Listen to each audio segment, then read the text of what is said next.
Assalamualaikum warahmatullahi wabarakatuh.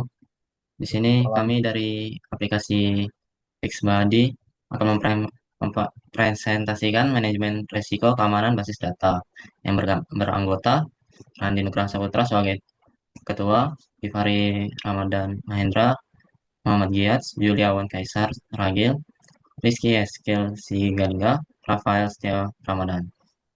Oke, lanjut ke deskripsi sistem dan tujuan aplikasi Fixbody adalah aplikasi mobile yang menyediakan panduan servis barang elektronik melalui video tutorial. Tujuan dokumen ini mengidentifikasi risiko keamanan basis data, menerapkan kontrol keamanan, menguji dan mengevaluasi keamanan sistem. Akan dilanjutkan. Oleh saya. Oke, terima kasih. Selanjutnya, teknologi dan arsitektur sistem. Teknologi yang digunakan yaitu backend menggunakan Laravel plus REST API, database menggunakan MySQL 8.0, autentikasi menggunakan token base dan atau SATSUM.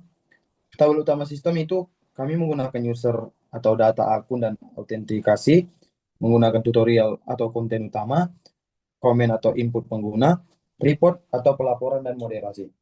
Di sini ada arsitektur sistem yaitu mobile app ke API Laravel, terus lanjut ke database MySQL.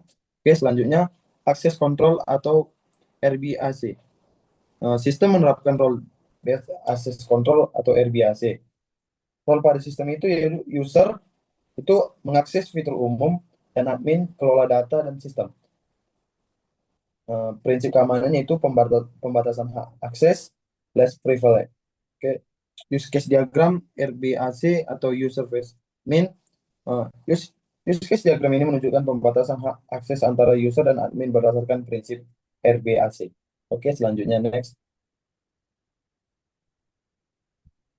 Oke, saya jelaskan. Di sini identifikasi risiko keamanan. Risiko keamanan diidentifikasi pada tahap desain, yaitu password tanpa hashing, SQL injection, akses admin tidak dibatasi, tidak ada audit log, dan brute force login.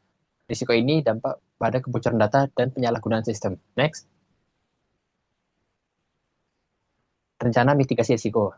Strategi mitigasi yang dapat diterapkan adalah hash password menggunakan bcrypt, validasi input dan ORM Laravel, middleware untuk role admin, logging dan audit trail, rate limiting login.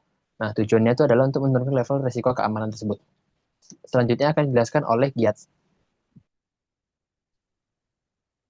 Oke, pada slide ini dijelaskan implementasi access control menggunakan RBAC di backend API. Autentikasi di sini dilakukan dengan middleware OutSystem, di mana setiap request dicek token dan role pengguna. Endpoint public mencakup login, register, dan melihat tutorial, sedangkan endpoint terproteksi digunakan untuk data personal dan fitur admin. Next slide. Oke, di sini bagian implementasi API security. Untuk keamanan API, di sini sistem menggunakan token based autentikasi dengan bearer token pada header. Keamanan tambahan diterapkan melalui token yang dapat kedaluarsa dan di revoke. Validasi di input API serta error message yang tidak menampilkan informasi sensitif. Slide selanjutnya akan dijelaskan oleh Rafael. Selanjutnya ada logging dan perlindungan database. Keamanan database diterapkan melalui logging dan perlindungan data sensitif. Yang pertama, logging keamanan mencatat login gagal dan aktivitas admin. Yang kedua, audit trail menyimpan jejak perubahan data. Yang ketiga, soft delete mencegah penghapusan permanen data penting. Dan yang terakhir, password disimpan dalam bentuk hash, bukan plain text. Selanjutnya, pengujian keamanan. Pengujian yang dilakukan, yang pertama, SQL injection aman. Yang kedua, brute force login terdeteksi. Yang ketiga, akses tanpa token ditolak dan penyalahgunaan role ditolak. Pengujian dilakukan pada endpoint API. Selanjutnya akan dijelaskan oleh Juliawan. Hasil evaluasi keamanan. Hasil utama, yang pertama tidak ditemukan SQL injection, yang kedua akses ilegal berhasil dicegah, ketiga logging and monitoring aktif, empat privilege escalation tidak ditemukan, sistem dinilai aman untuk skala PB. Next slide. Kesimpulan dan rekomendasi. Kesimpulan yang pertama, kontrol keamanan berhasil diterapkan, yang kedua risiko utama dapat dimitigasi, tiga sistem berjalan sesuai desain. Rekomendasi yang pertama, aktifkan HTTPS di produksi, yang kedua audit keamanan berkala, yang ketiga, rate limiting lebih ketat. Sekian dari tim PBL kami tentang manajemen risiko keamanan basis data. Kurang dan lebih mohon maaf. Wabillahi taufiq wal hidayah. Wassalamualaikum warahmatullahi wabarakatuh. Assalamualaikum warahmatullahi wabarakatuh. Pada demo ini saya akan menunjukkan implementasi keamanan sistem dan meliputi autentikasi token, role based access control, serta pengujian resiko keamanan. Yang pertama yaitu login sebagai user. Di sini saya menunjukkan ada email dan passwordnya. Saya login sebagai user dan mendapatkan akses token. Ini untuk akses tokennya. Selanjutnya kita ke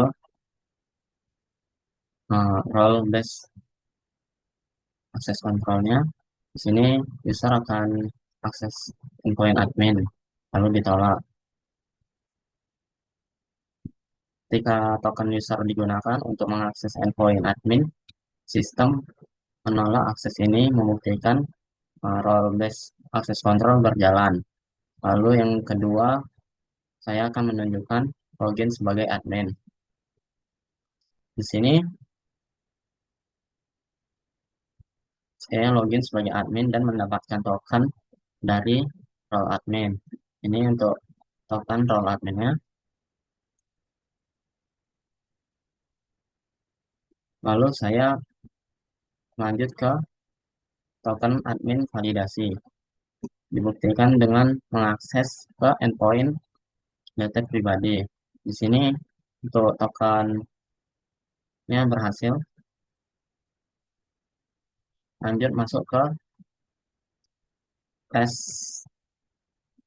SQL injection. Di sini saya memasukkan email dan password yang salah yang menunjukkan SQL injection tidak berhasil karena sistem menggunakan ORM dan validasi input. Step selanjutnya itu kita masuk ke browser PHP MyAdmin.